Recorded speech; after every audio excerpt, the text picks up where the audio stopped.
pause the music. Ah, I forgot that step. Well, welcome to our final class of the schedule. We are doing Introduction to Video Editing here with the Ferguson Library.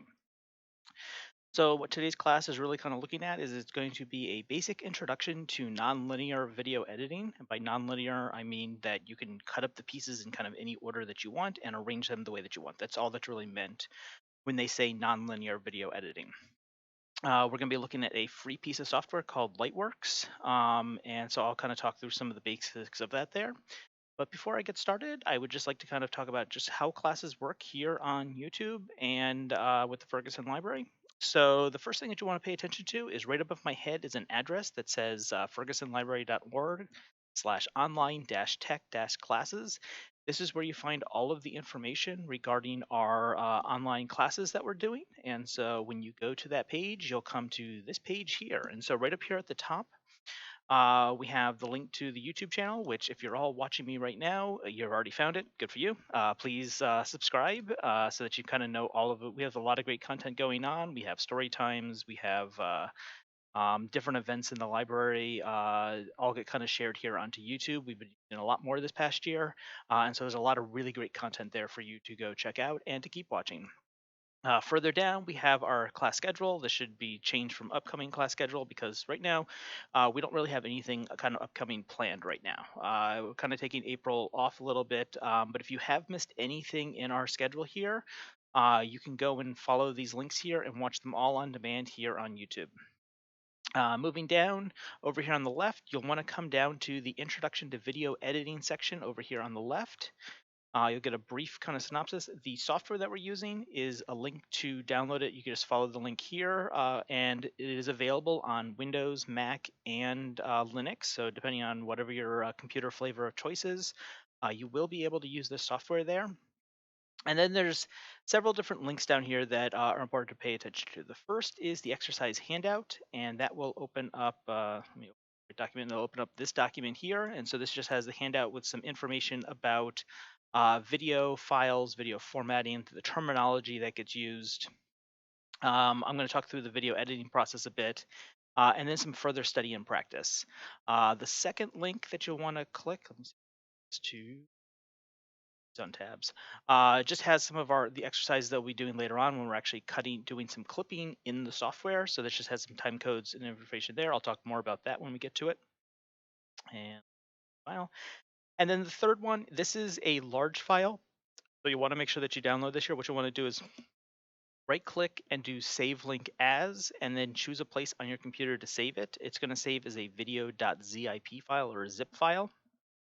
And so when you download that, and you'll want to then right click in Windows. I know it's right click and choose extract files. And when you do find the right folder, it will extract into a folder that has an audio and video folders in there. So those are kind of the files that you need to kind of follow along with the class here. Now, if you are following along with the class and you have any questions along the way, there are two different ways that you can interact with me. The first is by using the chat right on YouTube. So it is either to the left of your screen, or it will be below your screen, depending on whether or not you've enlarged the video to fill up the screen or not. So if you have a question, feel free to drop it in that chat there, and I'll see it. Now, in order to use the YouTube chat, you do need to be signed in to YouTube or Google to use that. And if you would rather not sign into a Google account or a YouTube account to do that there is on the online tech class page, back up again so you can see. Right over here on the right, there is a little chat room over here, a place where you can type in a message. You can type your questions here. Question. Hit enter and it'll send the question, and then I will see that also. So I see them both. It doesn't matter which one you choose. Just do whichever one you prefer to use on there. What you are watching on the screen here is at a little bit of a delay from where I'm at. So if you do ask a question and I seem to have run past it and I keep going on, don't worry, I will see your question and I will generally actually stop and answer it at that time or come back to it when I think there's a good time to do that there. So don't hesitate with your questions. That's I think that's everything we have to go there. Moving into the actual class here, what we're going to be looking at covering in the class here today is you do not need to have any experience with video editing to come into this class. This is for anybody from you just want to find out and learn something new on to just somebody that maybe just wants to get a little bit of practice, maybe using a different piece of software on there. So by the end of this class, what we're going to be looking at how to do is we're going to look at how to create a project and add media files into the project so that we can kind of edit them together. Usually what happens is when you shoot video, you end up shooting a lot of stuff that you don't need. So we're going to look at how to kind of take larger portions of video and cut out individual clips of those there, and then how to arrange them into the video that you want to do. The next part is how to select clips from your media files to become part of your video, and then how to arrange them on the timeline, as it's called. And then we're gonna do a brief look at transitions. Lightworks deals with transitions a little differently than a lot of other video editing softwares are. I find it a little bit more difficult. But other than that, Lightworks is generally a very user-friendly piece of software. So we'll look at some transitions, and we will take a look at. We'll add an audio track. So we'll remove the audio from the videos that we're already using, and we'll put on our own audio track. So what we're going to be doing kind of is we're kind of making like a little music video through today's class. And then if there's time, depending on how long it takes to get some of the other things there and such, we'll look at how to add like a title and credits scene at the beginning. And so how to add those kind of text kind of things onto the scene. So throughout the course of the class, if you have any questions about any terminology I use, please let me know and I will define it better on your handout. And I'm actually going to bring the handout up here because I'm going to kind of talk through some of it right now. So we're going to bring this back up onto here. I'm going to go to the first page. So on the handout here, there is a whole section of definitions. I'm not going to kind of go through all these definitions here, but I might use some of these terms as I'm going through, and I might explain some things as they come up through the course of the class. Again, if I use something that you're not understanding, just let me know, and I will help explain it better. But the one thing I kind of want to go over before we kind of get into the actual like process of creating videos is I kind of want to go through this video editing process that I found online. That's a really good way to kind of put into your mind when you're thinking about making a video, kind of the steps that you have to kind of go through and kind of think about it there. So what we're going to make it a little larger to make it all easier for you to read. So the first thing that you want to do, and this is true with almost everything. I think I've said this in almost every single one of my classes, is you want to plan. You want to plan ahead. You want to have kind of the idea of going in that you have a sense, you have at least a rough sense of what you're looking for. So you want to think about what your video will be like. And that helps you get an idea of like what shots or images that you need or want. Are you going to need somebody, say, crossing the street, or are you going to need, say, a bird taking off from a branch? These different kind of examples there and such. You want to kind of think about, okay, what is going to be your vision of what the thing is going to be put together? So, like, what shots or images, what kind of images, things that you want to see in the video there? Where will you do the shooting? So, if you're going to be shooting your own video using a camera, and there's a good chance I just kind of talk about. Actually, we're going to talk about equipment in just a bit there. But where will you go to do the shooting? Do you need to get permission to shoot there, or is it something that's just in the public, or is it in your own home kind of thing? So just kind of figure out where you're going to be kind of doing that there, and then what equipment will you need? Now, um, creating video has gotten a lot easier today than it used to be 10 years ago.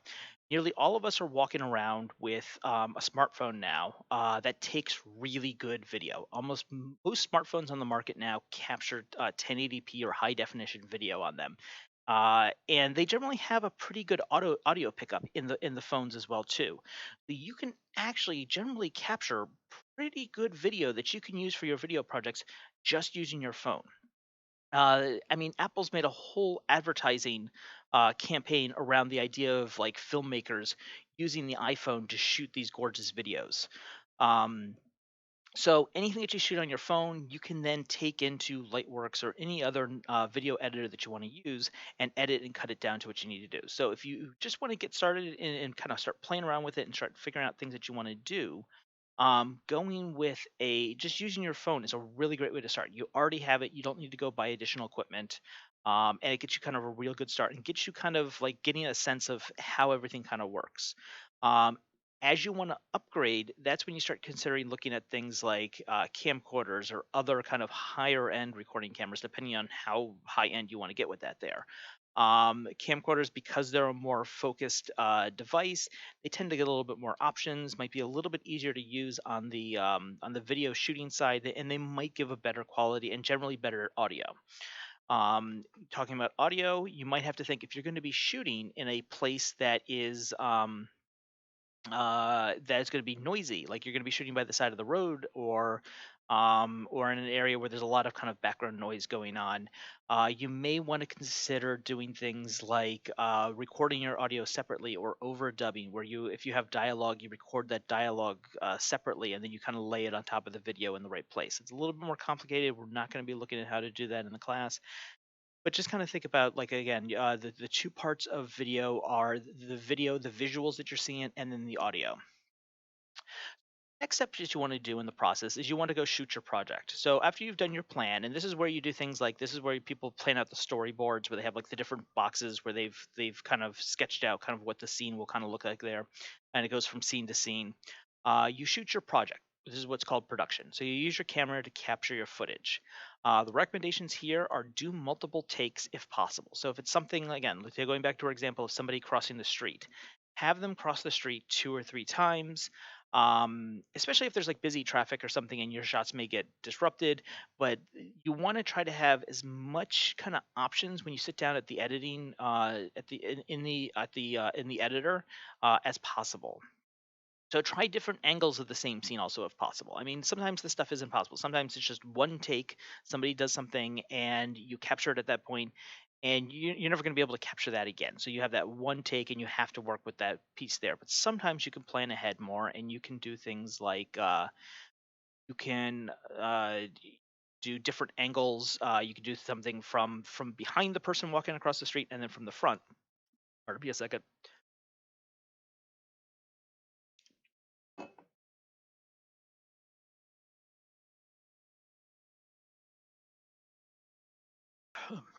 Apologize for that. It's very warm in the room and dry in the room that I'm in. Ugh. So do different angles if possible, just to make it more interesting as you're shooting. Ooh.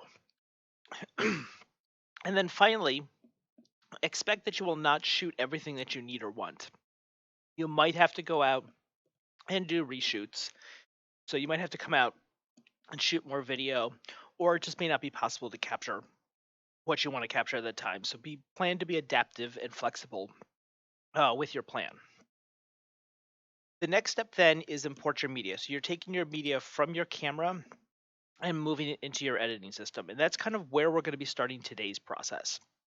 If you've downloaded the videos.zip file from the online technology class webpage, basically what that is that's kind of our pre-shot footage that will be working.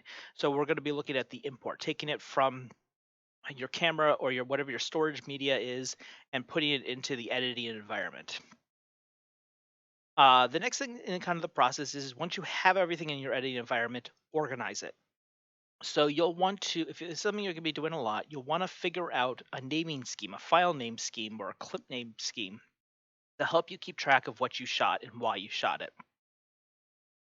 So, and this is where things like if you've ever like looked at kind of like behind the scenes like videos of like TV shows or films, they have the clapper board, and on there they write this is scene 1A take 3, and then the next take they write the 3 and it's scene 1A take 4, and so on.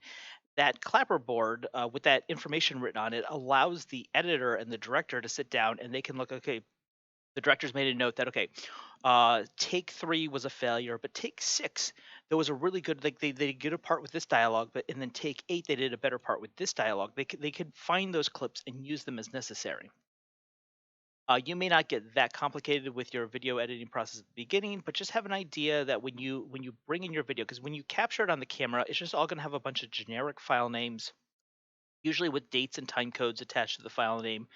You'll want to rename it so that you know, okay, so this was the footage I shot in the park. This is the footage I shot crossing the road. This is the footage we shot at the beach. Just so you have an idea that you can look at the files and easily kind of find what you're looking for among all the different files that you have. Because remember, you ideally should have shot multiple takes and multiple angles. So you want to keep track of what those different angles are without having to sit and watch through the video. Next thing that you'll want to do is you want to decide what footage you want to keep and which to get rid of. You're not going to use everything you shot. Going back to our example of a man crossing the road, it could be that you had like almost the perfect take. The guy's right about crossing the road, and then a big truck just comes through and blocks your vision, and you lose it all there and such. That's not something you're going to keep. You might keep part of it there, or you might just decide to trash that whole thing because that big truck or kind of disrupted everything there. There's a really funny news blooper out there of there was a building that was going to be demolished. They're going to detonate and implode the building, and so the news team got all set up. They have their camera, they have a nice shot going across the road, and they see the building there. And then just when they hit the demolition, and blow it up. A city bus comes and parks and stops and lets people on and off right in front of the news camera shot. Of course, since they're doing it live, they can't go and do a reshoot or a retake because by the time the bus moves, the building's collapsed. But those kind of things got to happen. So it's just kind of again, be adaptive, be flexible. And this comes back here. Go back to your original plan. Do you have all the shots that you need or want? Remember, be flexible. You may not get everything that you want, or do you need to go out and shoot more footage? So after you've arranged everything and you looked at what you have, it's like, okay, you know what? I do need something to kind of link these parts together. I have to go out and shoot something more. So you go back and because you want to make sure that you get as much as possible when you're actually sitting down and editing. You don't want to have to like start editing something and then get up and walk away and have to reshoot and kind of come back and then try to fit what you reshot into there. Because thing about like reshoots too is you have to things like lighting changes and that's where you get some of these continuity errors. Somebody's wearing a different shirt now, those kind of things. Okay, moving on. The next thing we have is edit your story. And so editing is just basically assembling the shots into the order that you want to tell your story. So is it the bird taking off from the branch and then the man walking across the street, or is it the other way around? And so that's where the editing comes in. Is you're basically putting things around into the order that you want to tell the story of the video that you're creating. And there's a good way to think about any video that you create is it is telling a story even if it's something just factual, even if it's something straightforward, take what I'm doing here right now. This is a live recorded video, but the story of this video is me instructing people on how to use a video editing software. We're getting really meta with this kind of thing, but there is a story to it, and so there's a beginning, a middle, and kind of an end to this whole thing. Um, and so you just that's what you want to kind of and again this comes back to your original plan. Your original plan, you had a story and a narrative and you planned how that would look there, and now you're kind of assembling that together. The next step is trim the story. So what happens is that you're kind of adjusting the clips. You've done rough cuts on the clips to kind of fit them into different pieces, and we'll see how that is when we start working with the software itself. But now you're going to adjust them just because things are a little bit smoother. Maybe the clip that you had somebody speaking something and it starts mid-word. You want to kind of adjust that so that either you get the whole word or you're just cutting off that partial word at all. You're just kind of cleaning things up. You're trimming it.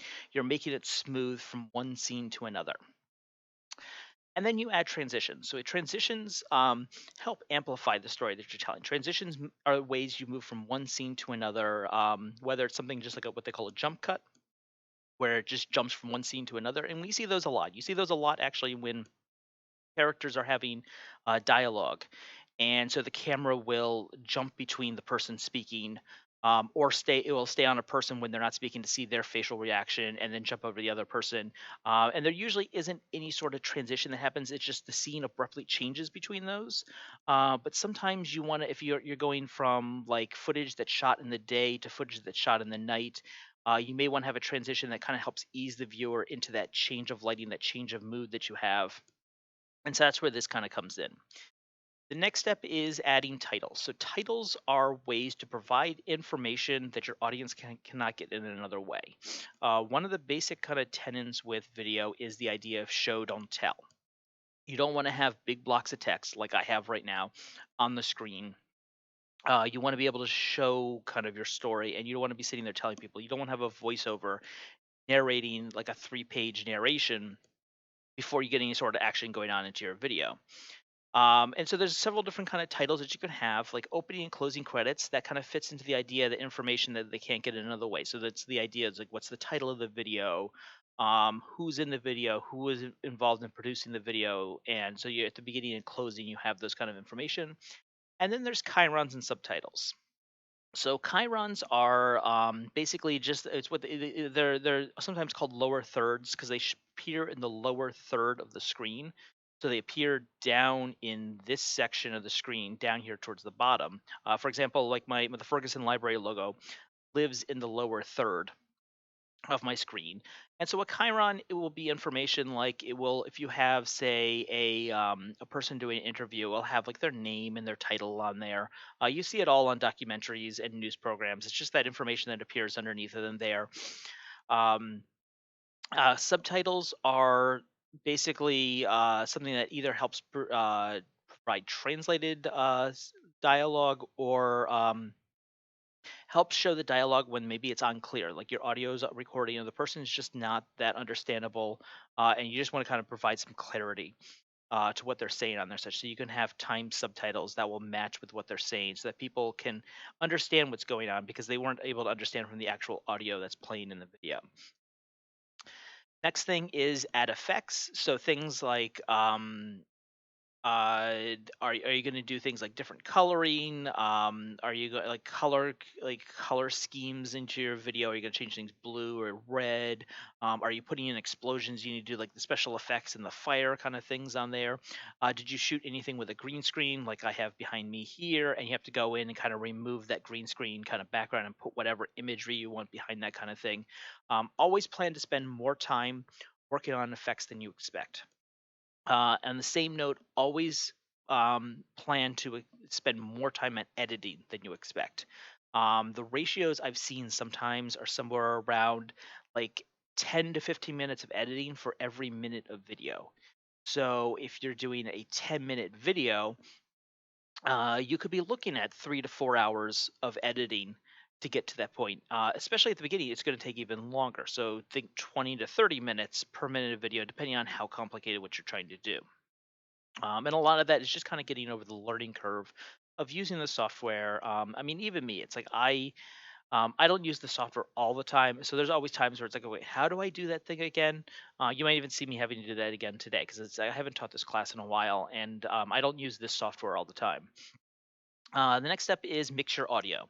So you want your audio, as I remember I said before, with video you really have the two parts. You have your images that you're seeing on the screen, and then you have the audio, what the people are hearing. And you want your audio to match the quality of the footage that you're using.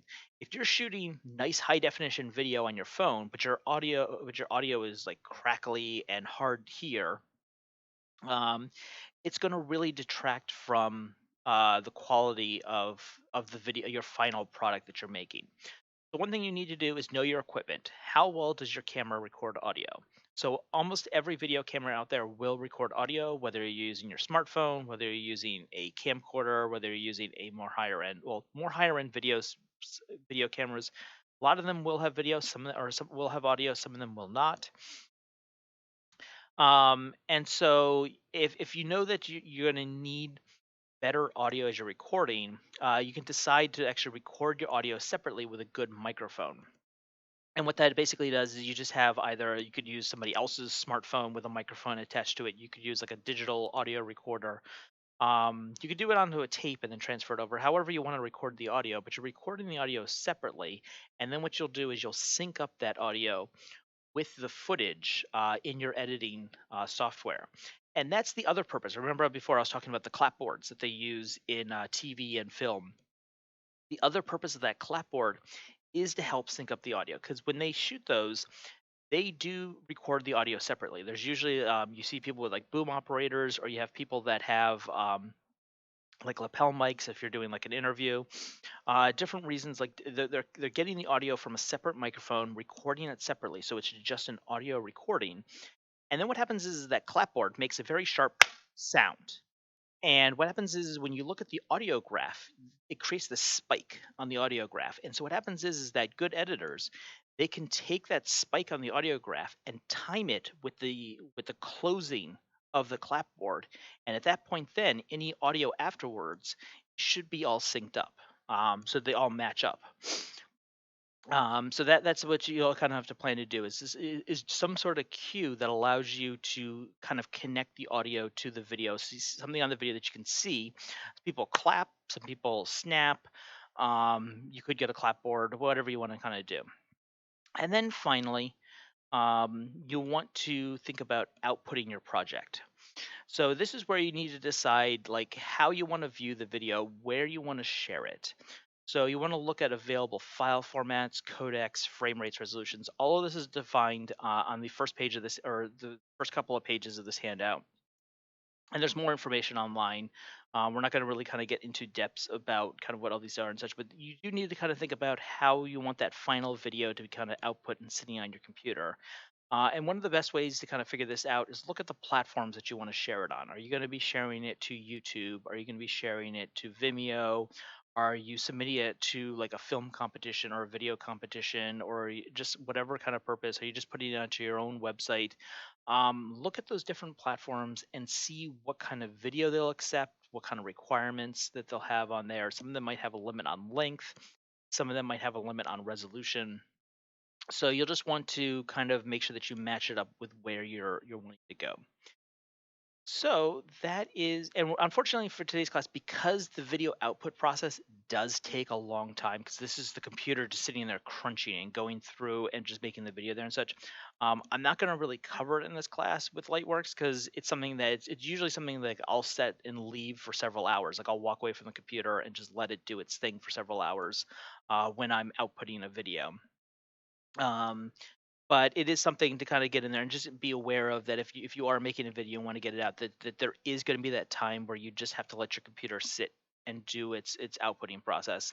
Sometimes it's best to set it to do like an overnight kind of thing or just like a few hours and you're just walking away and you go do something else. But it's just something to kind of plan and think about with that. So enough of me talking about the video editing process overall. Let's actually look at one of the video editing systems, the video editing software that we're going to be using today. So we are looking at a piece of software called Lightworks. And so if you've downloaded Lightworks from their website and open it up, that you do start off with a trial account. They do sometimes want you to make an account with it there. It is free.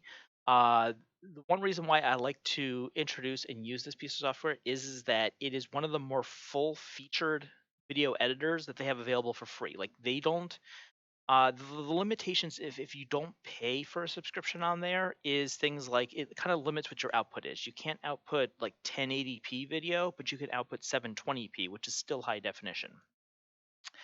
So other than that, a lot of the tools and functions that you can use for your video, like the full features of what Lightworks can do, you have available to you even in the free version. And even their paid version really isn't that expensive. I think it's something like $25 a year or something. It's not that expensive to get a full like unlocked version of it. It's also available on all the major computer platforms. So it doesn't matter if you're a Mac user or a Windows user or you swap between them, you can all still work in the same environment here. So when you first open it up and you've got your kind of your trial situation set up, is what you see here. This is your project screen. So all the different Lightworks projects that you'll see will be in these boxes here, and it will scroll up and down based on kind of what you want to, based on how many projects you have working on there. So what we're going to do though is we're going to start by creating a new project, and we're going to do that by clicking the Create New Project link right up here in the top left corner. So when this comes up, it gives some information here about being able to name the file. So we're going to call this Ferguson Library Class Video. And you can put some notes. You could say, this is for the library class on March 25th. There's kind of, and then there's other metadata you can do. And then when you hit create, it goes in and it takes us right into our project view here. And so this is actually, because this is a newer computer that I'm using on, I'm going to get a lot of these little tooltips popping up. Just change slightly different than. Oh, I think they've updated some things on here. So yeah, let me just get a sense of what I'm looking at here because it does look like they have updated stuff here. Okay, cute. Don't show hints. Sorry about this. I should have kind of gotten into this before. Okay, so when you first open up a project here, you're in what they call the log view. So the log view allows you to provide kind of your metadata, your kind of surrounding information about the video that you're creating. So for example, over here, we can, well, this will give you the name of the different clips and everything that you have in your library. Once you have them in there, you can kind of provide all that information. Remember, I was talking about organizing your media. So the first thing that we need to actually have in order to start creating a video here is we do need to have media to work with. So what I'm going to do is down here in the bottom left, there is the variety of different links here. I just want to check to see if I can. Just looking to see if change the settings that I am.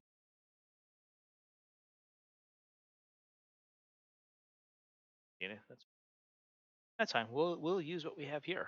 Click and double click back in. So once we're in here, down here on the bottom, you can see we have our different libraries. And so there's 4 different options that are available here. Local files means files that are stored on your computer. And then they have things like Lightworks is contracted with a couple different music libraries out there that are offering royalty-free music or music where you can actually purchase for the use of your video on there. So if we go to like Amazing Music Tracks, you're then able to kind of search for these are royalty-free music tracks. So a lot of times you can pay a cost to use them. Some of them might be free. But the thing is you don't have to pay anything after you pay for the first time. You don't have to pay anything if the video gets played a lot. That's what the royalties mean. Audio Network will kind of do the same thing and have a whole bunch of different tracks. And these here are cleared for use on any platform forever. So you don't have to worry about those licensing kind of things, using these kind of things, using these 2 libraries there. Pond 5 is a similar concept, but instead of being audio, it's video. So if you want to use stock video footage, you can do a search here, and then there'll be like the cost that you can pay to be able to use it for your purposes. And when they say royalty free, it doesn't mean that it's free software. It just means that you don't have to continue paying to use it, or when you release the file, you don't have to share any profits or anything on it there. So that's what we mean kind of by royalty free on there. But what we're interested today, and what you'll mostly be interested in for a while yet, is just the local files. So when you go to local files, this just basically becomes just like a browser for your computer. And so if I go here to places, I can go to my desktop, and I'm going to come down to my intro to video editing class, and I'm going to go to video. So wherever you downloaded that video.zip file from the online-tech-classes page, you'll want to, and then extracted it. So you want to kind of open that up, open up that zip file so you get access to everything that's in there. You go there, and then you'll be able to see the variety of videos here. I have chosen, actually, originally when I teach this class, I have 5 videos. For simplified purpose online, we are limiting it actually to just 3. Now what I can do is I can select the videos that I want to import. You can see down in the bottom left corner down here is an import button. And what this basically means is it means that it's taking the footage from where it is and bringing it into Lightworks here to be able to be used. So I'm going to grab Breathtakers, we're going to grab the city, and what happens is I'm holding down the control key on my keyboard to select multiple things. And we're going to do Coney Island. So you can see by holding on the control key on my keyboard and then clicking on these 3 files, they now have kind of a bluish tinge on them. So they're now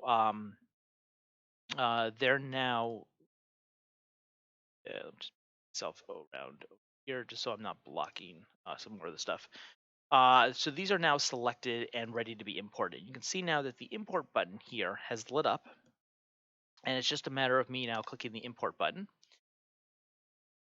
And now they're brought in, and they're brought into the area called sequences, because these are all considered different sequences.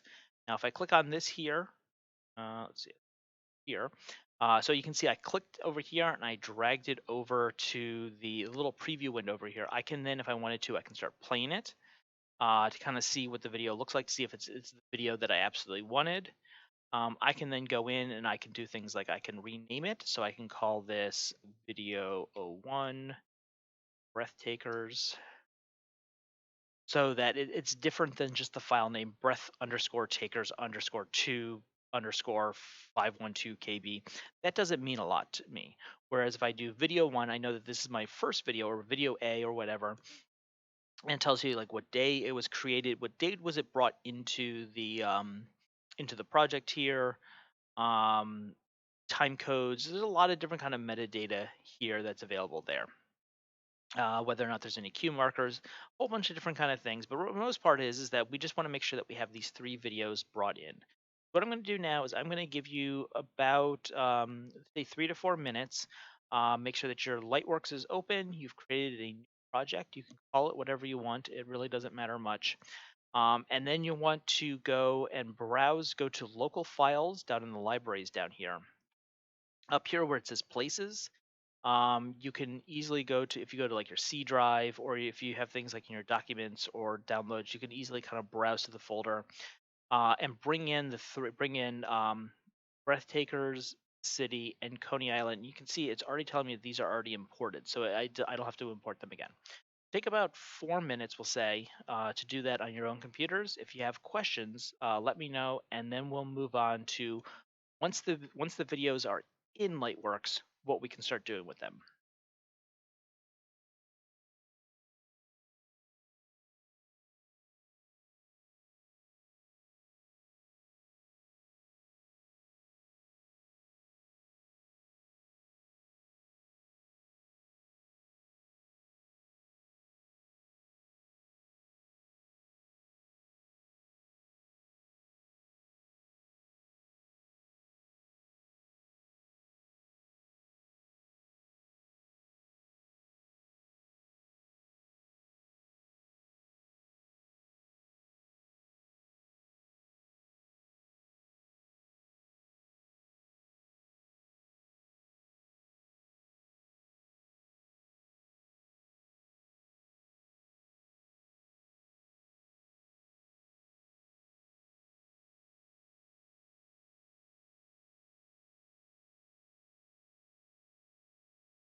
Right.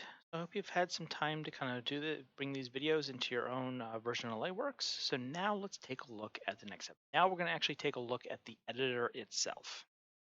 Here we are about 40 minutes into this class, and we're finally taking a look at the video editor. So right at the top of your Lightworks screen, are 4 different kind of tabs up here. We started off in the log tab, and so now we're going to click over into the edit tab. And in the edit tab, there are some different areas that we have here. Up in the top left is actually the libraries and project contents. This up here, this little box up here, is the exact same. If I go back to log, is the exact same as this box here, just smaller. Um, so everything that you can do in this box over here, you can actually also do over here in the editor. In fact, you can actually even import. If I go to libraries, local files, I can actually do my importing right here without having to go back to log as well too. The one thing you do lose out with that there is you do lose out kind of that a lot of that metadata kind of entry information that was over on the side. So over here, okay, those go away. So over here on the right is we have a box that's called sequence number 1. So what Lightworks basically, when you're creating a video in Lightworks, they call it sequences. And so what happens is that you can build a sequence of footage by cutting different pieces together. So your timeline down here is kind of all the different sequences, or is the different pieces of the sequence, and then you can fit sequences together. So it's like you can use the smaller parts that you're cutting from your clips. You can use your smaller clips, and then you can use them to put together into a larger sequence, and then you could put the sequences together into a larger video, I guess.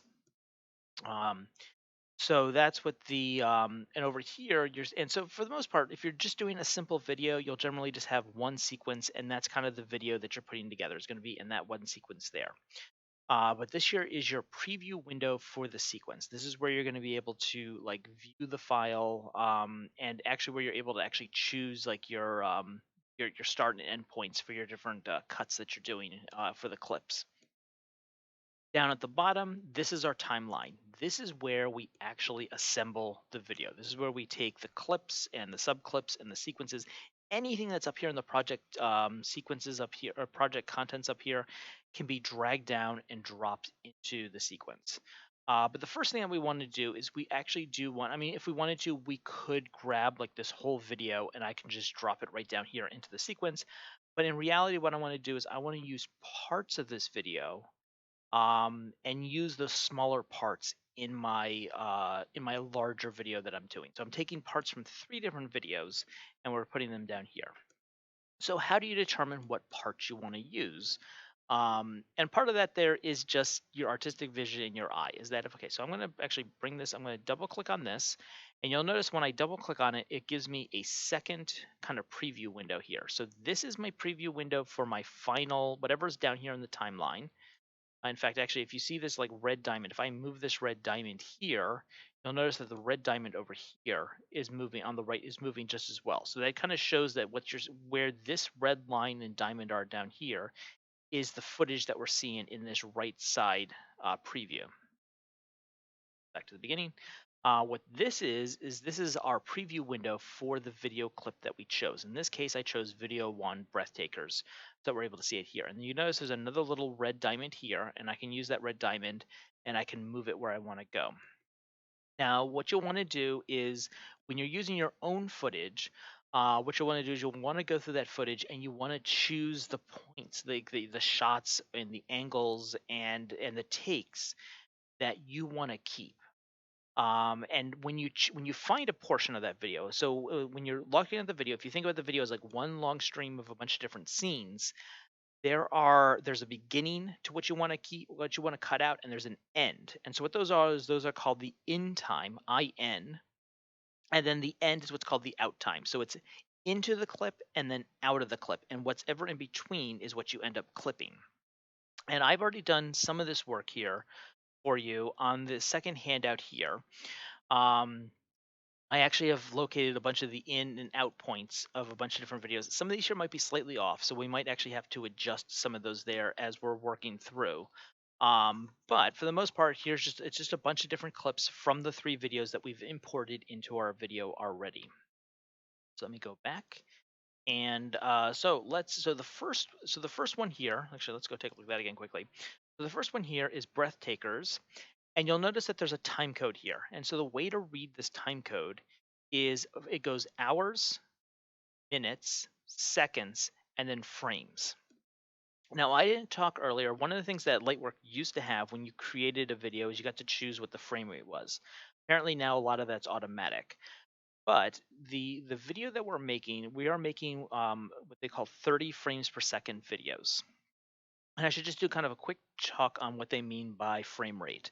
So when film was first developed back in the early 20th century, Thomas Edison was actually largely responsible for developing what we know of as film today, and how film projectors and film cameras work.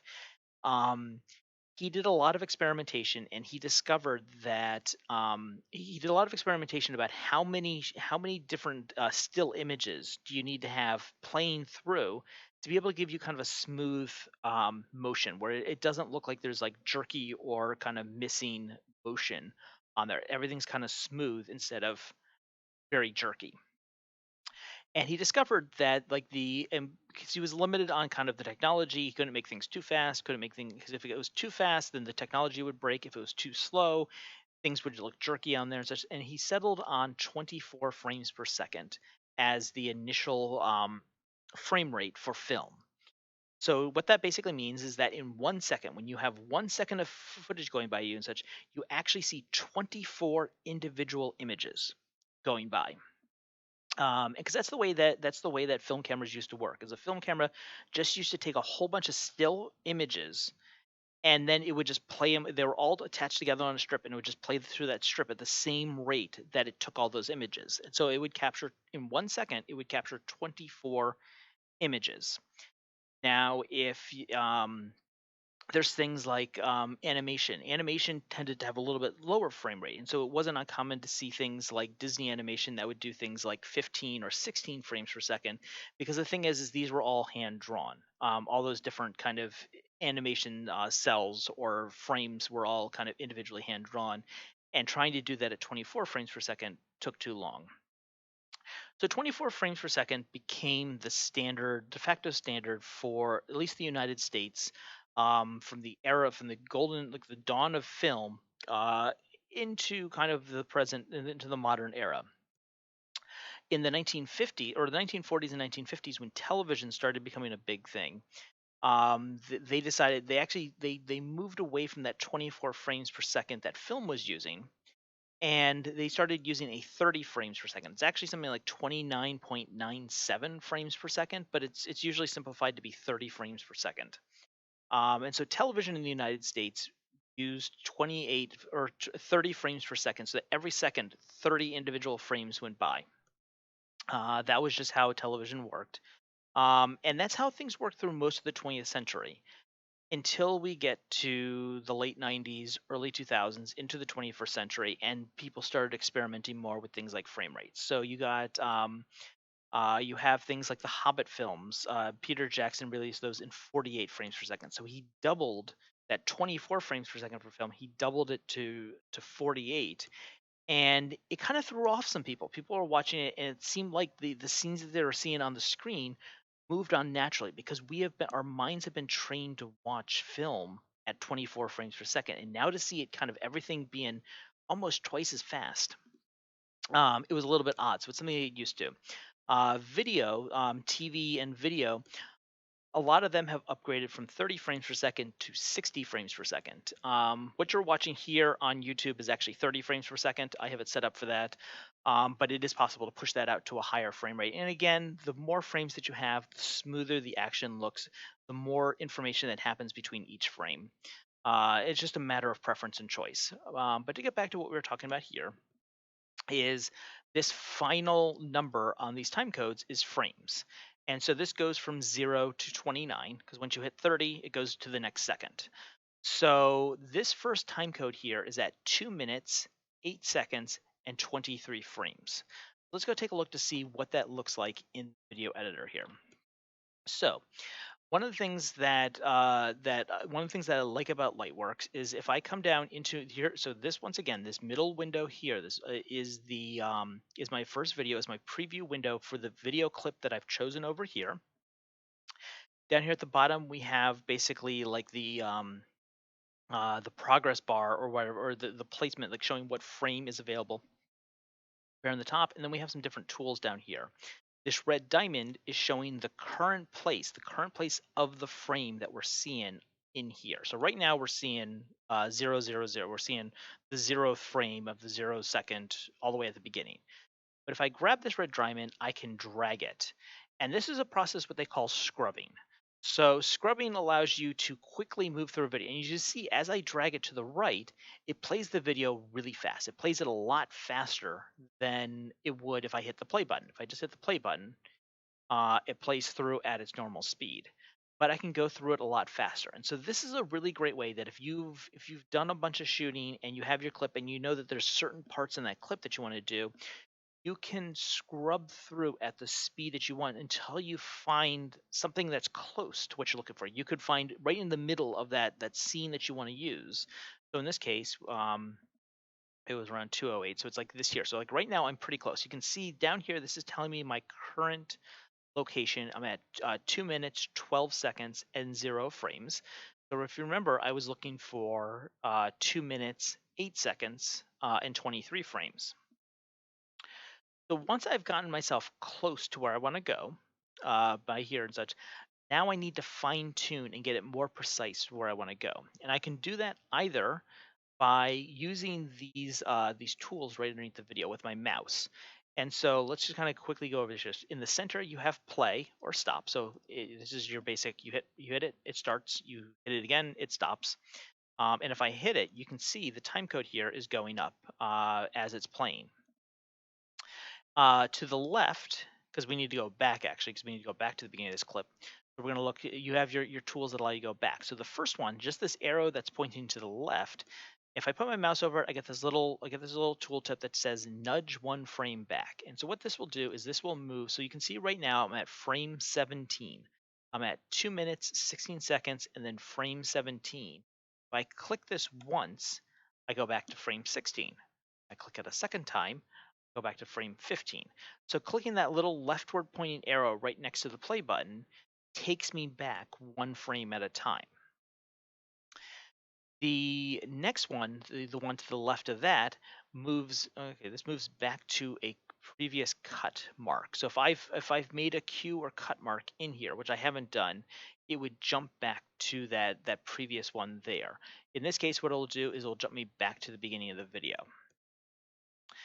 So let me get back to approximately where it needs to go.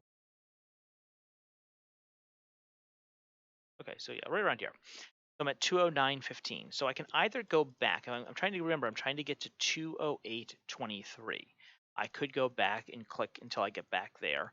But this is also a good point to introduce the keyboard shortcuts. And so keyboard shortcuts become a really valuable thing to use when you're doing a lot of video editing. If you've taken many classes with me before, you know I've talked about keyboard shortcuts kind of to death because I like them. They're just convenient. They allow you to do things more quickly than trying to doing fiddly things with the mouse. So when I put my mouse over the leftward pointing arrow where it says the nudge 1 frame back, you can notice in parentheses right next to it, it has actually a little comma in quotes where it says left arrow. And so what that's telling me is that's telling me the keyboard shortcut. So if I look at my keyboard, I can hit the comma key and it'll take me back one frame. Now, if I go to the right, where it's nudge 1 frame forward, you can see it's a period. It might be a little harder to see on the screen there, but what it is, it's the period key. So if you look, the period key on your keyboard is right to the right of the comma key. So I can go forward, I can go back. I can hold it down, and it will go through. It will go through not as fast as me playing it through, but it will go through faster than me hitting it one at a time. So I can either hit them one at a time to get directly where I need to do, or I can hold it down to kind of move through the footage a little faster. Now, the other keyboard shortcut when you're moving around your clips that I want to look at is if you look down at your keyboard again, and you'll see there's the comma and the period key, and then next to them, on the outside of them, is the M key, M as in Mary, and then the slash key. And we all know the slash key because we use it when we enter in addresses on in our web browsers. What those do is those move forward and back 10 frames. So it allows you to quickly jump. So you can see right now we're at 2 minutes, 10 seconds, and 1 frame. When I hit the slash key, it jumps up to the 11th frame. I hit it again, it jumps up to the 21st frame. I hit the M key, M as in Mary, back. Whoop. Oh, not work. M, oh, okay. They've changed the functionality of the keyboard. Oh my gosh. Wow, okay. So usually the M key, wow, they've gone. Key assignments. Wow. Why they changed that? Um, okay, so I'm not going to get much into it there and such, but you can see if I come back into here, I can set key assignments for everything that I want to, for a lot of the different tasks that we can use. It's really strange that they changed that. But okay, so just keep in mind that normally the M key allows you to go back 10 frames, but at least the slash key takes you forward 10 frames. Um, really strange. Okay. All right. Whatever. Um, so moving on, we want to get to our start frame. And remember, our start frame here is 2 minutes, 8 seconds, 23. I'm going to come back here, and we're at 2 minutes, 10, 23. So I'm going to move back. I'm going to hold down. Come on. There we go. Hold down the comma key, and so now I'm at 2:08:21. You can see I moved back until I got to there. So now I'm going to move forward. I'm going to nudge forward 1 frame at a time. 22, 23. And now you can see why I chose this time code, because this time code indicates the change between the two different clips. There's this clip here with the airplane, and then there's this clip here with the bronking horse. So what happens is I want to get the start of the scene with the bronking horse. I don't want any shots of the airplane. So this is where this actually starts. So this is my in point, my IN, my start point of my clip. So now that I have this here, I'm going to mark this as an endpoint. And this is where these next set of tools show up down here. There's the blue diamond here on the left that says add an in mark at the current location. And then there's one over here on the right that says an out mark at the current position. So what you do with your clips is you choose your start point, and then you set your end point, and then you save the clip that's in between. It cuts out that little bit and saves it as a separate file. That's essentially what we're doing here in our nonlinear editor.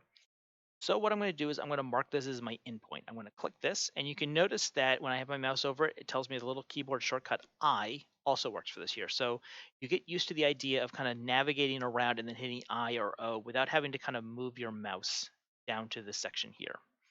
So what I'm going to do is I'm going to mark my endpoint, and you'll notice now as soon as I did that there, my little indicator over here became a split red and blue diamond.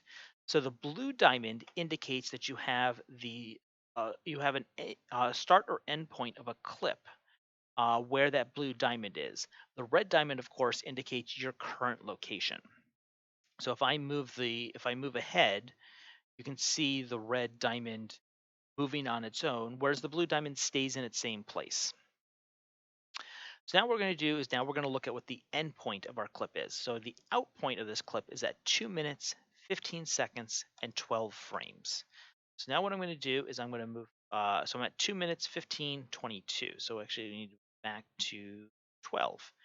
And now you can see once again the difference. When I'm on 12, I'm on the end of this scene here with the bronking horse.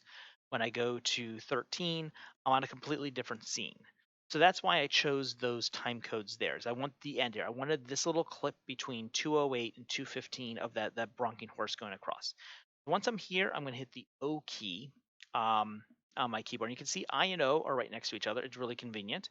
I'm going to hit the O key, and you can see now it's added a second blue diamond in there. So once I have that blue diamond, those two blue diamonds, I now have marked off a clip in my editor. I have my start point and my end point of the footage that I want to use in my video. So now what I'm going to do is I'm going to right click. I'm going to come down to make, and I'm going to choose make subclip. And what that will do is, so let me go back to the log just so we can kind of see the difference over here. If you look over here on the left under project contents, there's some filters here. If I go to everything, it will have all the different contents. It will all the video files, all the images, all the audio files, all the clips, all the subclips, everything, all the sequences, everything will be in this pool here. But then I can kind of filter things. We have clips. So when you import videos from your computer into Lightworks, they come in as clips. From those clips, we can make subclips. And so you can see right here, I have my first subclip that I made. And if I go over here and can actually play this, and you can see it's a short clip of just that bit of the, actually it wasn't a bronking horse, it was a bronking cow. Um, there we go. So I'm able to see what that different subclip is. So what happens is now I'm taking the clips and I'm cutting them down into smaller sizes that I can then use on my timeline. So let's go through and just do one more a little bit quicker. And then what I'm going to do is I'm going to give you about 15 minutes on your own. I'm going to do it on my own here as well too. Go through and cut as many of these here as you can in about 15 minutes. I recommend if you don't think you have the time, don't do all of the Breathtakers ones. Do some variety from the different videos just to kind of get some different footage to kind of play around with as we're going. So what I'm going to do is I'm going to demonstrate how to do the second clip here, and then I'm going to give you about 15 minutes to go and do all of the and do as many of the other. Actually, instead of 15 minutes, let's say 10 minutes. Spend 10 minutes and try to get as many of the other clips as possible. Aim to have 5 to 6 clips. So let me go through. Okay, so we are starting at 2:15:13 and we're ending at 2:19:08. So let's go back into our video editor. Let's go back to our clips and go back to Breathtaker. So it's here. And now I'm going to go through, and you can notice if I put my mouse over the little timeline down here and such, it actually gives me the time code of where the mouse is. So it's really easy to kind of get to the rough area. Okay, I want 2:15. So here's 2:15. Click, and when I click, it moves my red diamond to where that is. So now I'm at 2:15:22, but I want 2:15:13. So I'm going to move back to 13, because if I go back to 12, I'm in that previous clip again. So here we are. I'm going to mark it as my in point. And now I'm going to go to 2:19:08. So I've overshot it here to 2:19:13. So now I'm going to move back till I get to 8. And again, you can see kind of the reason why I chose that point there, because it changes scenes.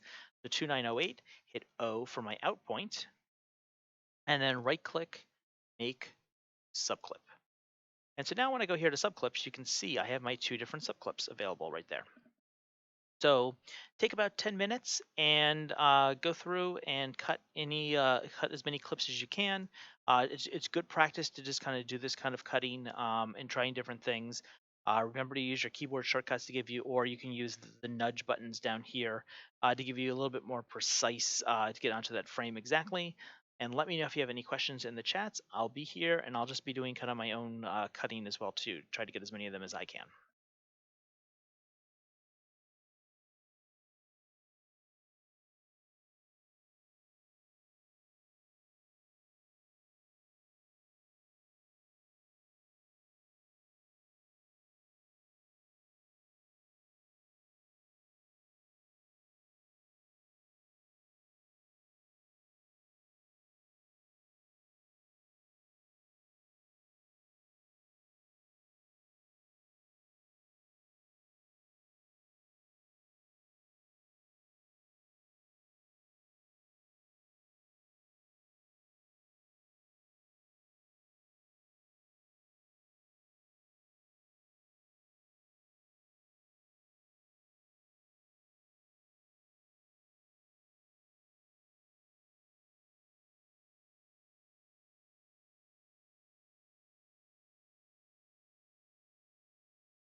Okay, so once I finished with the first video, I was then to back to my clips and double the second video, so it became the video that I was here, and I just continued. Same.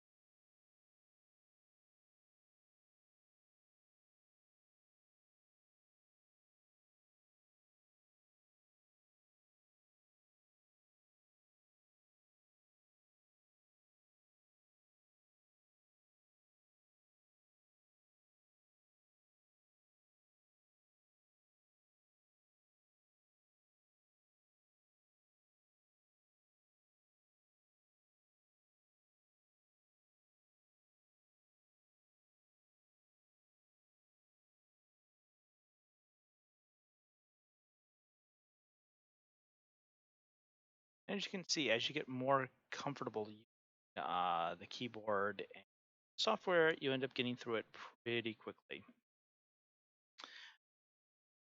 especially when you have the time codes already available. It can take a little longer when you're having to choose your own shots and kind of fine tune exactly where the shots are. But don't be afraid when you're doing those clips and such to kind of just be rough on the edges. Just kind of grab the sub clips as they were.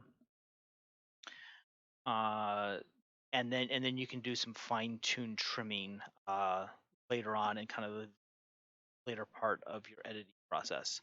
Because remember, you edit and then you trim a bit.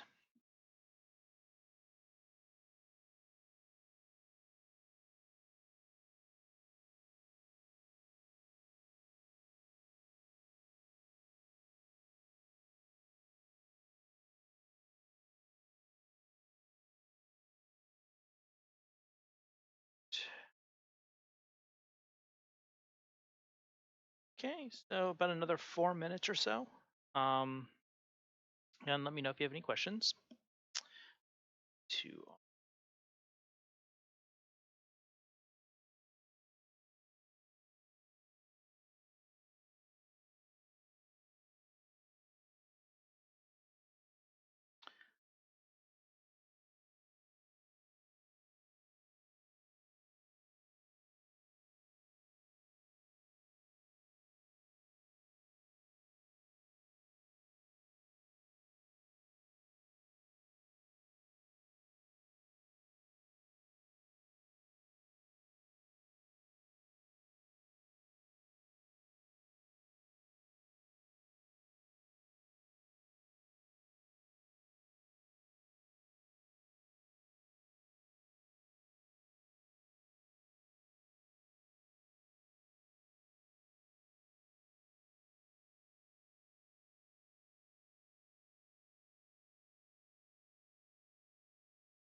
right, so just take a couple more minutes and let me know if you have any questions.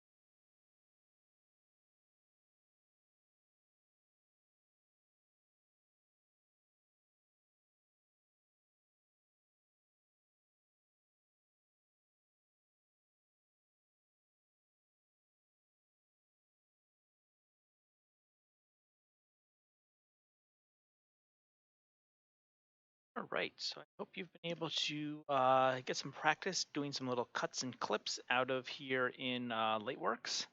So once you're done, if you notice there are this middle box here where we've been working, there's a little X up on the top. Since we're not going to need to work with these clips anymore, we can just close this here and it'll expand the project contents here. And what you want to do now is go to your subclips filter if you don't already have it selected. And you can see all the different clips that you've made uh, in in this process here.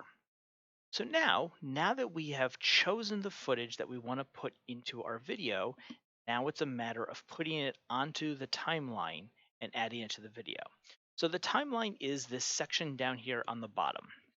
And you'll notice that it's actually broken into a couple different tracks. There's actually 3 different tracks that are available on here. First one is a V1 track. So this is your video 1 track. And then the other ones there are actually split between audio 1, audio 2 in the first one, and audio 3, audio 4 in the other one. So those are your audio tracks. Because we have stereo audio, there's 2 tracks. There's a left and right track as part of that there. Most nonlinear editors allow you to have multiple tracks.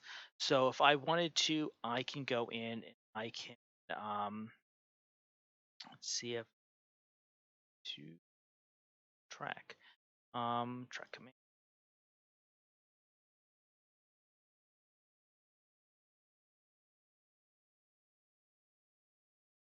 Track here.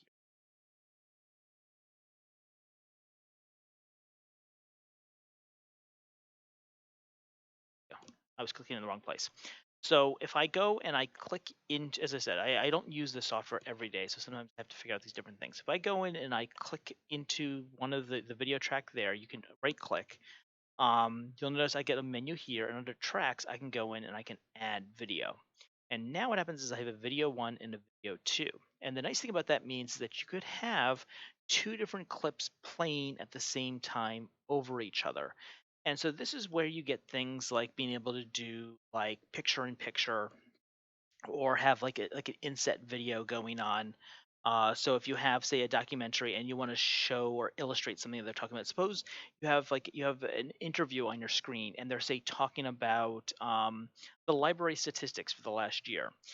You can then actually have like an image of a graph come up and show up next to them and such, and that would show up in the second video track. It would show up at the same time, for maybe not as long as the interview is going on.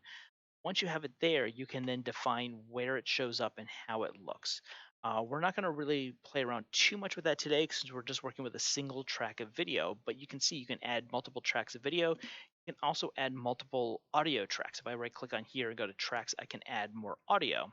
And so now you see I have A1 and 2, A3. So it's added in a whole new, um, it added in a whole new track here for the audio. And so that's something, for example, if you have, say, audio on your video, but you want to do a voiceover as well too, you can record the voiceover separately and add that into its own track. And then as the video is playing, you could adjust the level. So when the voiceover comes on and there's something playing there, such you could lower the video audio so that your voice is overpowering what's in the video, or you can do vice versa. You could have music, and then you could have the music dim, and you can hear the audio from the video, and then you can have the music come up again. So you can do a whole bunch of different things, and the multiple tracks allow you to have simultaneous things going on at the same time. I am just going to delete. Okay, there we go. So we're back to our original V1 and then the A1 to A2 through A3. So how do we get things from the clips that we made here down to our timeline down there? It's as simple as drag and drop. So what I'm going to do is I'm going to go drag the first Breathtakers video. I'm going to come down and I'm just going to drop it there. And you can see as soon as I drop it down, it becomes a colored bar. I'm going to drop it anywhere here. It doesn't matter where you drop it. And you can see now it's the certain length. So this video here may not be it's not the full bar. You get to see the length that it is, and it also has its own audio track.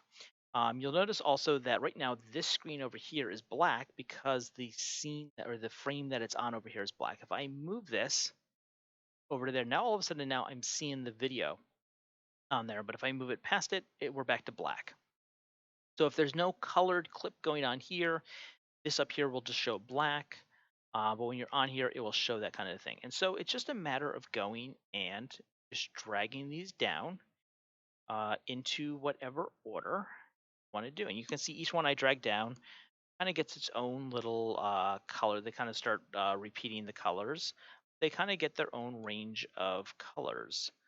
And again, I recommend when you bring them down, put them into empty spaces when you drag them down, because if I put over this here, you notice as I'm dragging it around, it might be a little hard to see on the screen, but where my mouse cursor is a little white label that says replace. And what that means right now is that if I move this over on top of this, is it's going to replace the footage that it's covering right now. So let me actually, but if I hold down the shift key and drag down, you'll notice that the little white label now says insert. So if I go and put this here, what it will do actually is it will split the video there and stick this right into the middle. It will actually insert into the middle there.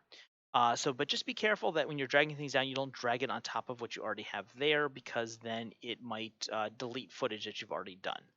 And don't worry about having black spaces in between your clips, because we can easily clean those up.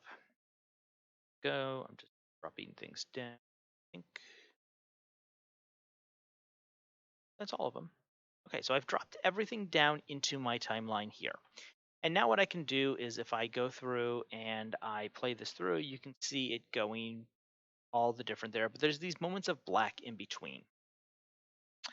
So what I can do is if I go right click on the black space here, the space that's black in between, there is an option in my right click menu that says close gap. And so it's just a matter if I right click that, it closes that gap there and it moves everything it synchronized moves everything. So the audio track gets moved. The audio track right now is locked to the video track. So any moves that happen up here, you can see the video track down there changes as well too. I can, if I wanted to, I can, let's see down here, I can actually separate, should be some way to actually, there is a way to actually, like separate video. Yeah, if I ungroup,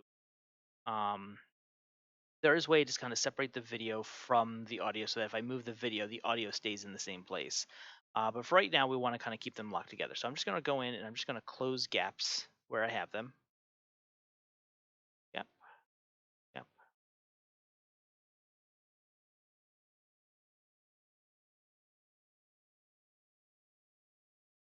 Gap, that gap, that gap. So now what happens is now I have a singular video that if I come up here and hit play, is it will now play through a variety of different clips as it goes through. And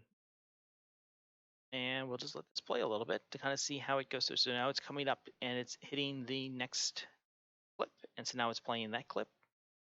And now it's going to come up and it's going to hit the next clip. Boom, there it is. And this one here, we actually can hear the audio. You can see that there's actually no audio. You can actually see the code for, or the graph for the audio on those. But the Breathtakers, I don't think has any video on the Breathtakers video. And that's one of the reasons why we want to kind of maybe put in our own audio track on this here and such, because different ones of these videos have audio and other ones don't, and it's kind of jarring to change from that that sound to that silence, and vice versa. One of the cats shows us how they do the tiger rag in Jungle Land. So yeah, so that's just kind of playing through, and you can see once I'm in here, I can then scrub through this as I want. I can also do things like I can mark an in point here, and I can go and mark an out point over there, and I can make another clip of these clips here together if I wanted to take this section of this video and move it to another video per se. I can do just like what I was doing with my clips up here, my sub clips up here. I can do the same thing. There, I can go to make. Why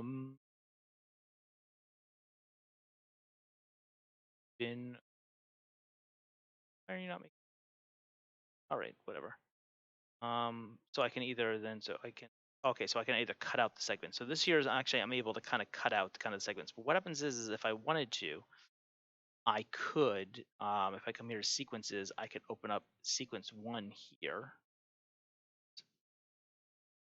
But over here, actually, I think it's up here. I can actually probably.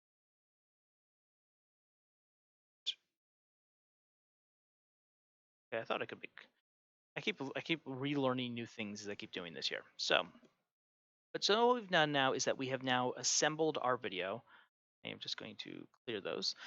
We've now assembled our video. We've moved the clips down into our timeline and arranged them in the order. If I wanted to, I can always arrange the order. What I'll do is I'll just close these gaps again. Actually, you know what? I'll do? This here, this over here, this one into there, there. You get a little bit more here. That just there. This gap. This gap. So yeah, so I've just kind of rearranged things, moving things around.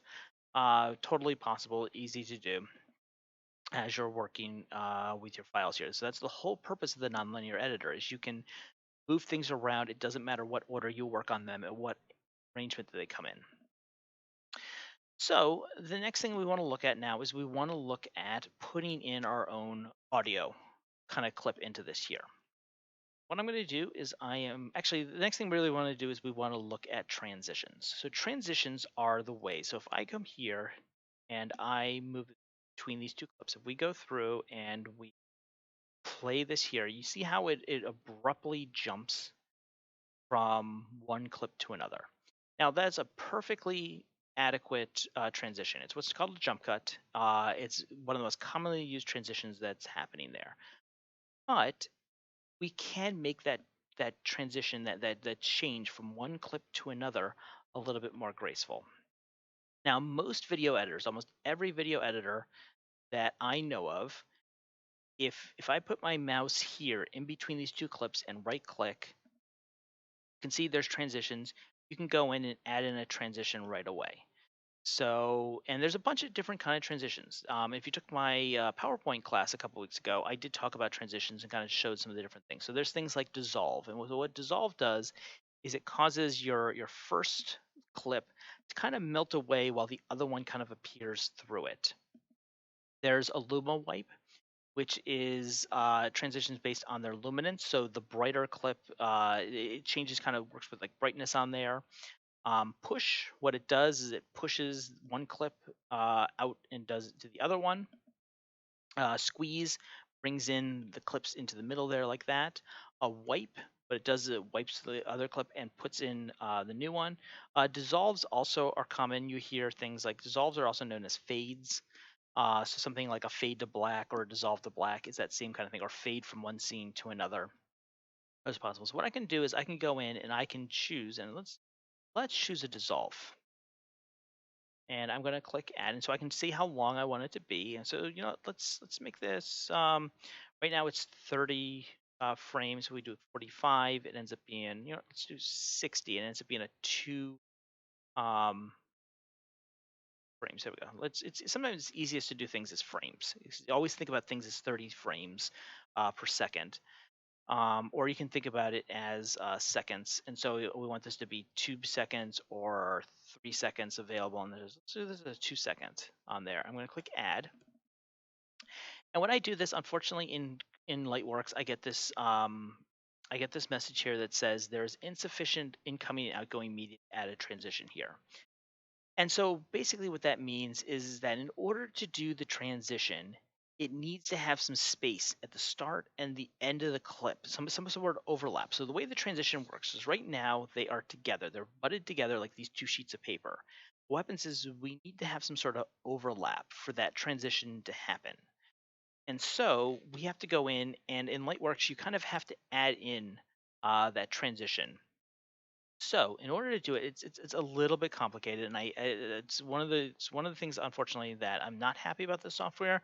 But once you get used to doing it, it's something you get used to. So what we're doing is we're going to do the transitions between these two clips here. So actually, instead of doing that whole, let's do a whole 2 second one on there, such. So if I want to do a 2 second dissolve, I want to do a 2 second dissolve from my first clip to my second clip.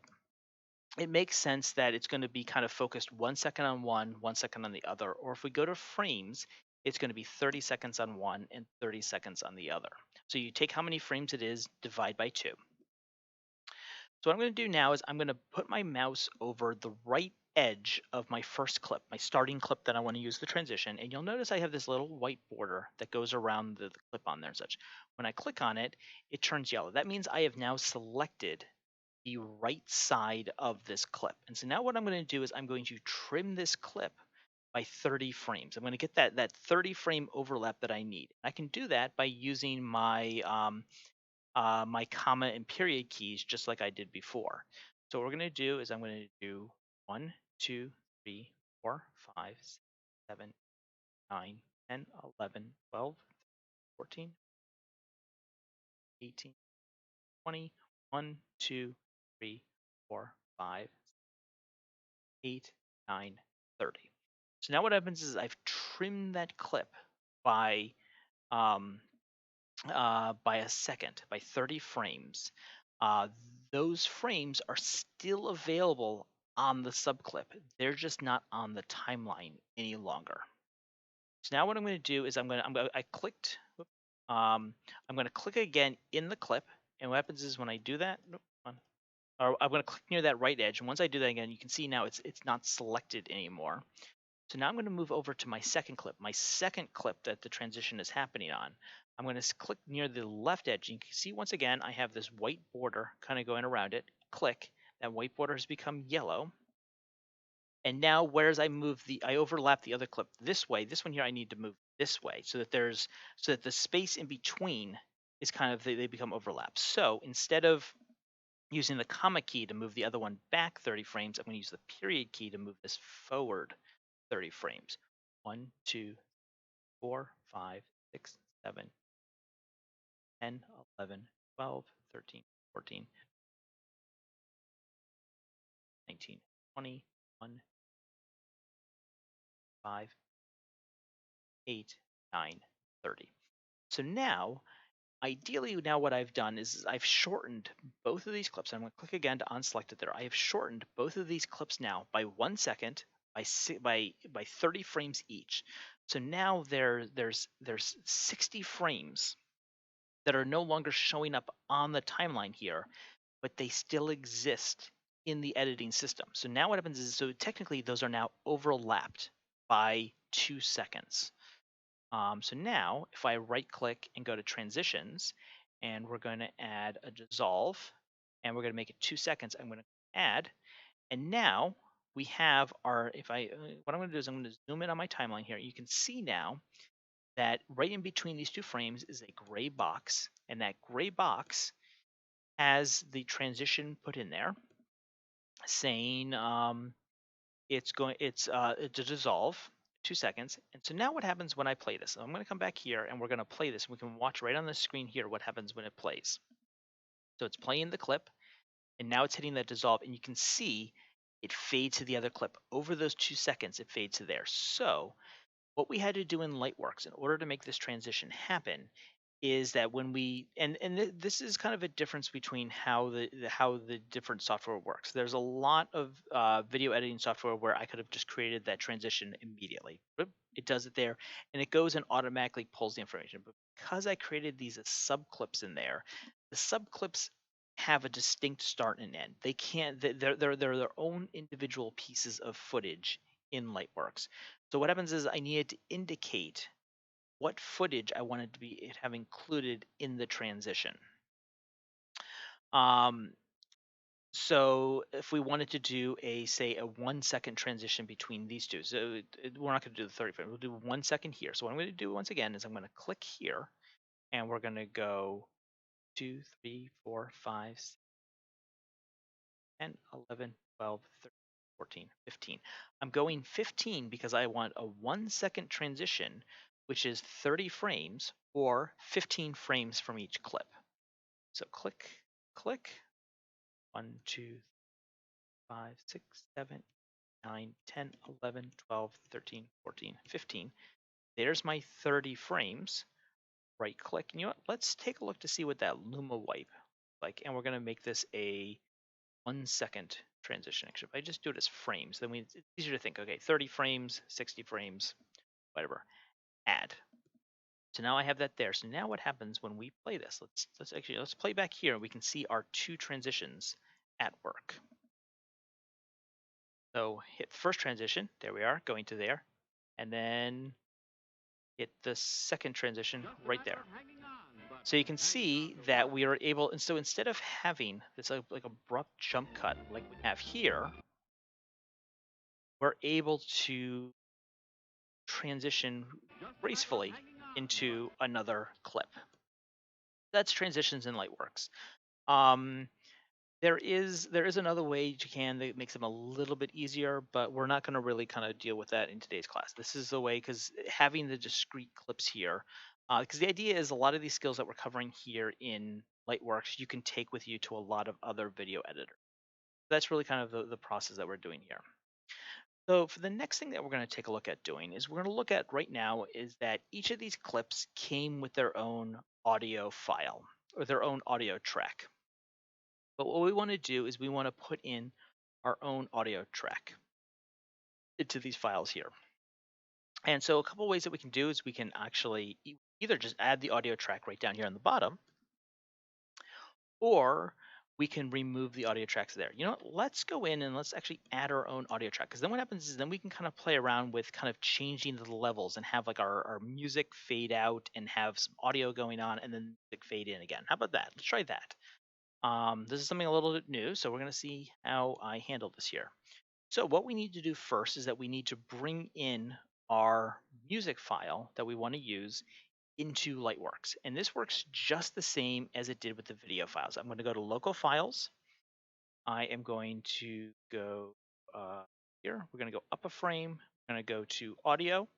And in my audio, I have an MP3 file. And you can see it says sound. I'm going to click import. And this should have dropped it here into the clips. So there we go. So Lightworks treats all different media pretty much the same. If I double click on this, I get my same window here that I can actually go through and I can choose start and end points if I want to on there and choose just a clip from that sound. I can basically treat this just the same way I treat my video files. Other thing you can bring into Lightworks and use just like every other media file is images. So I can bring in a picture and I can use a picture or an image, just like just like you treat video files. It usually comes in as something like it's like a 30-second or 5 minute. I can't remember. There's like a certain length that it'll make like a video clip where it's just that image there. And what you can do is you can cut that to the length that you need to have it. So what I'm going to do is now that I've brought in my audio here, I'm going to do just like what I did before with the video. I'm going to come down and I'm going to drag it down to this empty A3, A4 track down here. If I move it near the start, you can see it will kind of click in and kind of connect to the start of the timeline. So now what happens is now if I go in, play, it has the music playing. And here's our dissolve, just kind of seeing all the different pieces that we're using. And now we're going to have our Luma wipe. And now you can hear at this point here, I'm going to stop now because it's a little distracting, is you can hear both audios playing at the same time. And so what we can do now is that we can go in and if I come here to audio, I can come in here to audio and I can now adjust my levels as necessary. So how about when this clip starts? So one thing is the audio tab gives us our nice little audio mixer on here. And what I can do actually is I can do so if we come here and what we can do is we can lower audio 1 and audio 2 right here. So they're playing, but that will say, for example, like right about, actually hold on, I think I have to do, I am figuring something else new here, live on video. Welcome to the Ferguson Library, everybody. All right, so let's see if I can make this work. Okay, so what we're gonna do is we're gonna mark an in point here and mark an out point here. And in here, we want this to be 0, 0. Okay. Sure. sorry. Oh, I undid something too. Control Y. There we go.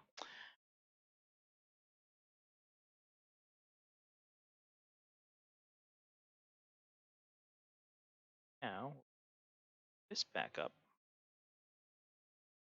I have no idea if this is going to actually work. This is the way I think it should work, but I can't guarantee actually how this will work.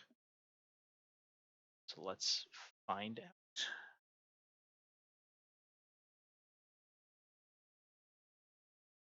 All right. It's here.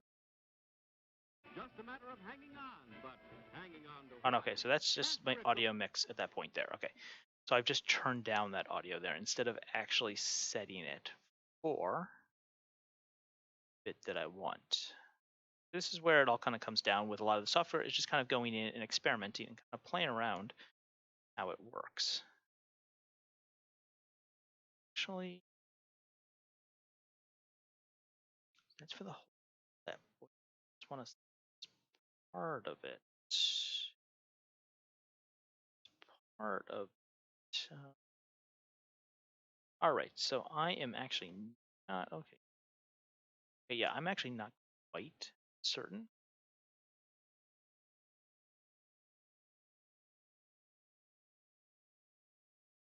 All right, here.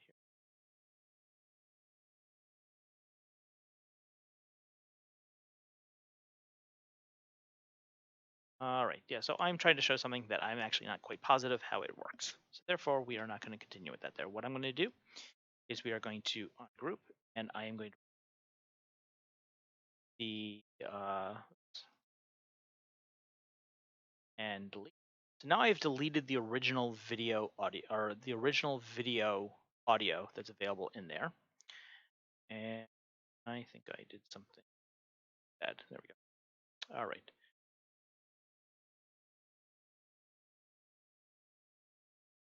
There we go. One. There we go. So now all I have left, okay, so we're going to clear our selection here. All I have now is I just have my one audio file playing behind the video that I've played. Sorry that was a little confusing. I was trying to do something that I wasn't prepared to do. I will figure that out for the next time I want to do this class, actually, because I think it would be really fun to kind of play around with those differing levels and show you how that happens there. All right, so there we have it. We have our video kind of stitched together. I'm going to out a bit so you can see the whole timeline. What I can do here is if I wanted to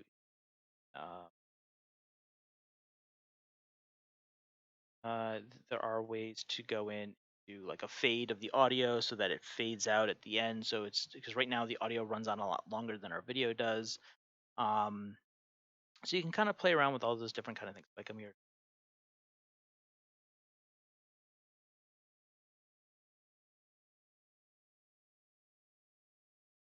down there.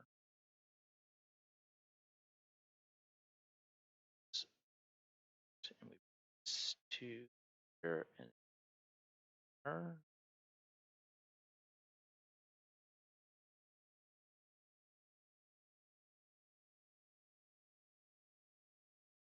Out.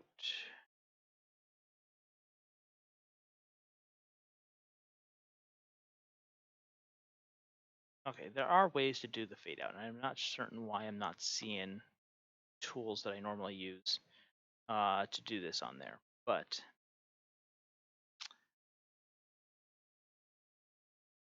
yeah, so that's basically kind of the basics of working with Lightworks on there.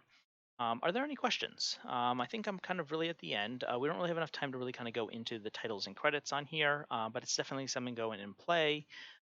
If you are interested in continuing your learning with Lightworks, come here and just show you on the last page here. First of all, if you're interested in kind of doing things with video production and video editing, our Udemy service does have a really great sequence of classes available on there. You go to this address here, or you link from Udemy from the Ferguson library. You'll sign in with your library card number, and then you will need to have a Google or Microsoft account to continue on there. Once you sign in, I've selected some courses here that might be really useful for kind of playing around and continuing and learning more video editing. To use Lightworks, there's some really great additional resources here. There's the documentation, and they have a really good set of video tutorials, which do a lot better job than I can actually at this year and such. With that, I'm going to hang around to see if there's any questions left. Please let me know if there's any questions in the chat, and then we'll move on. There are no kind of right now planned for upcoming classes, but feel free to get in touch with me if there's anything you'd like to see me do or other things happen here at the Ferguson Library YouTube channel. So with that, thanks you very much for watching, and I hope you have a good afternoon, and I'll hang around just for a couple of minutes to see if there are any questions.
So I just kind of figured it out actually.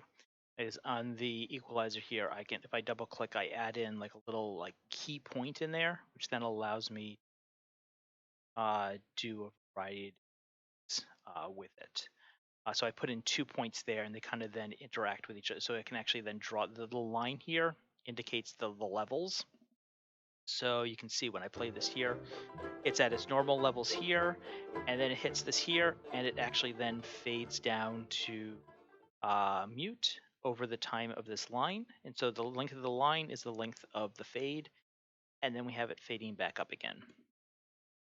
And so it's just a matter of double clicking in the audio effects here. Actually, this will probably also work in here too. I can actually, no, it's just in the audio. So the audio is where you kind of affect your different audio. And this is where you can also, if I go in, if I wanted to add in like the voiceover, everything and such, I would have a separate audio track, and then I can mute and unmute. So like this one will be mute while then I raise the volume of the other thing. So in fact, actually, let's go back here and let's actually put in another one of these subclips here that has its own audio. Hold on.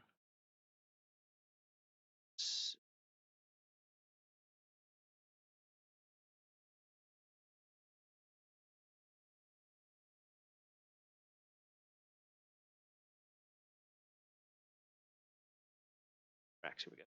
Add audio. There we go. So now go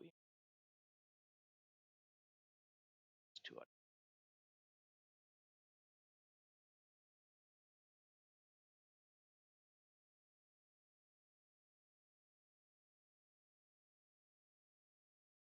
Yeah, there we go. There. So now we have a little clip here with the, if I come here to the audio and look here, zoom in, so we're looking at that segment there. I know I said I was done, but I figured out what I wanted to demonstrate. Oh, I chose a video. I chose a video without audio. Choose a video with audio. That. This one should do. All right. Audio. There we go. So now what I can do here is I can there and we'll keep it.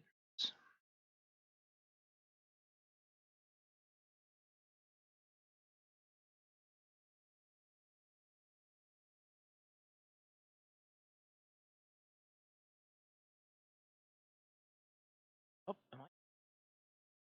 Oh, I really messed things up. So yeah, but so there's ways you can have multiple audio tracks and then you can adjust the levels in there. With that, I'm not seeing any questions. I hope everybody has a really great weekend and a happy Easter the end of next week. We're into April, and April will mark actually a year of us doing classes here on YouTube. Even though we don't have anything scheduled, it's kind of sad that we don't have anything going on for the anniversary. But you could always go back and watch the videos that I did last year, though I've gotten a lot better with it. So with that, thank you very much. If you have watched this class, I do appreciate if you would go and complete the survey here at projectoutcome.org/responses/56322. This is also available at a link on the online technology class page. Under the intro to video editing, there's a survey link on there. Just click that. It'll take you to the same place as this address. And so with that, I bid you good afternoon, good night.